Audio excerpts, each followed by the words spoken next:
और Mayawati press conference कर रहे हैं, उनको सुन लेते हैं। जिसके तहत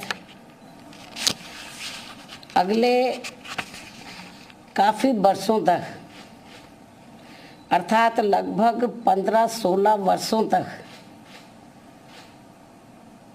यानी कि कई चुनाव तक देश की महिलाओं को ये आरक्षण प्राप्त नहीं हो पाएगा। और इस विधेयक में ऐसे जो प्रावधान रखे गए हैं तो उनका मैं यहाँ उल्लेख करना बहुत ज़रूरी समझती हूँ। और इस संशोधन विधेयक के तहत इस महिला आरक्षण विधेयक के पास होने के बाद पहले पूरे देश में जनगणना कराई जाएगी। जब ये बिल पास हो जाएगा हाउस में, पार्लियामेंट में, तो पास होने के बाद पहले पूरे देश में जनगणना कराई जाएगी। पास तो हो जाएगा ये, लेकिन तुरंत लागू नहीं होगा। और पास होने के बाद पहले पूरे देश में जनगणना कराई जाएगी। और जब ये जनगणना पूरी हो जाएगी तो तब उसके पश्चात ही पूरे देश में लोकसभा तथा राज्य विधानसभाओं का परिसीमन पुनः कराया जाएगा। इसके बाद फिर परिसीमन होगा, सीटों का कराया जाएगा। और उसके बाद ही तब ये महिला आरक्षण संबंधी संशोधन विधेयक लागू होगा।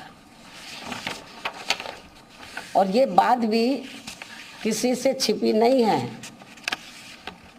कि देश भर में नए सिरे से जनगणना कराने में अनेकों वर्ष लग जाते हैं।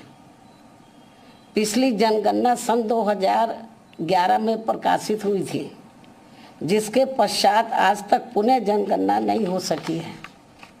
ऐसी स्थिति में संविधान संशोधन के तहत इस नई जनगणना में, जिसमें अनेकों वर्ष लग जाएंगे, तो तब फिर उसके बाद ही पूरे देश में परिसीमन का कार्य शुरू किया जाएगा,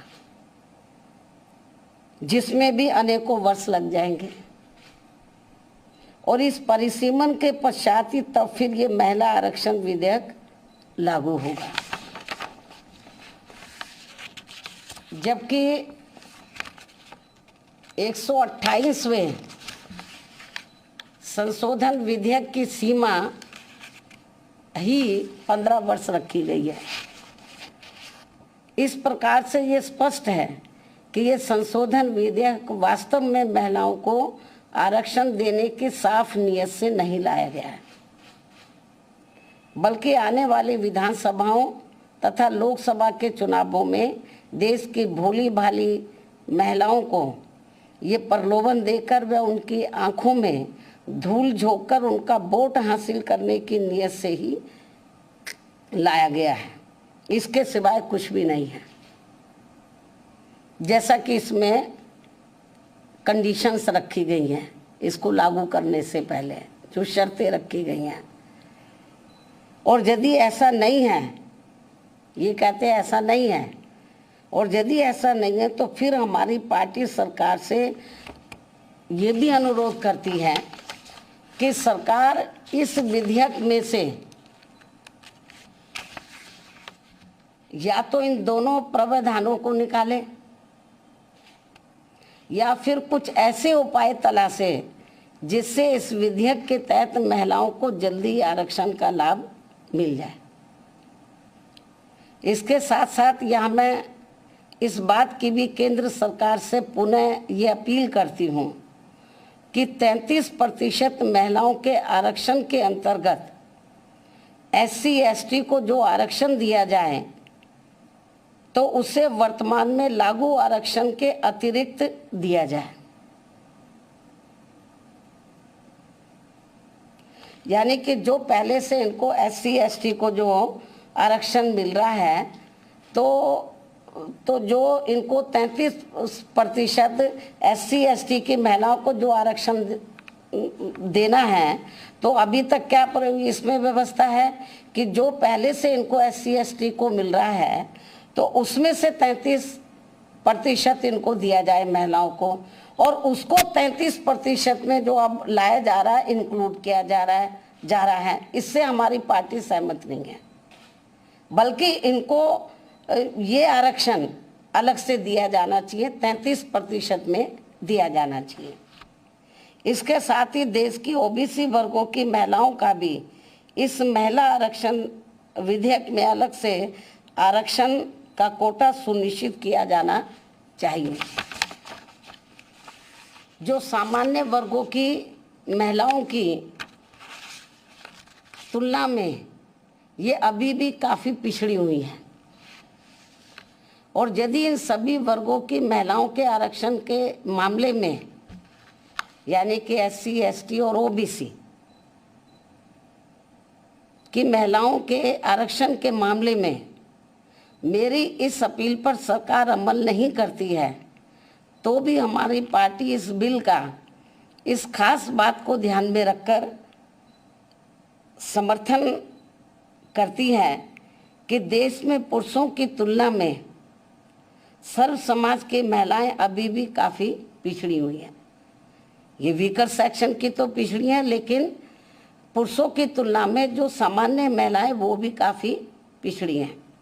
जबकि महिलाओं के मामले में वास्तव में सच्चाई तो ये है कि इन्हें अभी तक जो भी अधिकार मिले हैं, जनरली महिलाओं को जो भी अधिकार मिले हैं, तो वे अधिकांश हिंदू कोड बिल के तहत परम पूज्य बाबा साहब डॉक्टर भीमराव अंबेडकर के अथक प्रयासों से ही मिले, जिसे उस समय कांग्रेसी सरकार ने इसे पूरे तौर से पास नहीं होने दिया था, जिसे फिर बाद में टुकड़ों टुकड़ों में पास किया गया।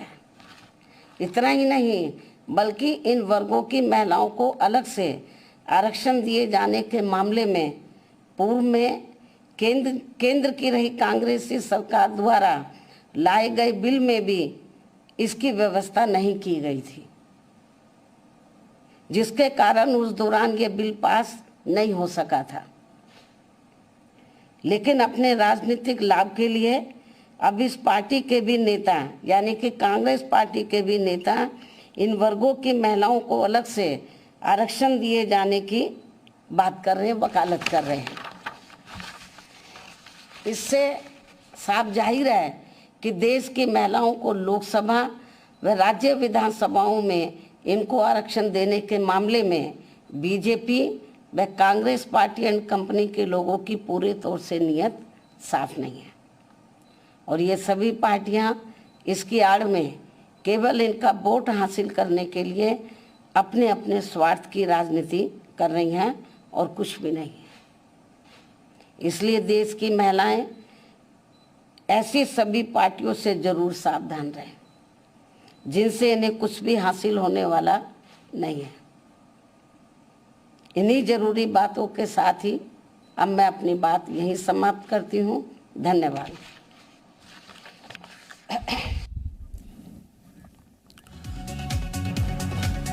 तो मायावती जिन्होंने कहा है कि ये आंख में, महिलाओं के आंख में धूल झोंकने जैसा है, और महिलाओं के वोट हासिल करने का यहाँ पर सिर्फ और सिर्फ मकसद है। जो यहाँ पर परिसीमन और जनगणना की बात कही जा रही है उसमें कई साल लग जाएंगे और उसके बाद ये व्यवस्था लागू होगी। तो अभी ये लाने का मतलब सिर्फ इतना है, इसका मकसद सिर्फ इतना है कि चुनाव है और जो महिलाएं हैं उनका वोट हासिल करना है।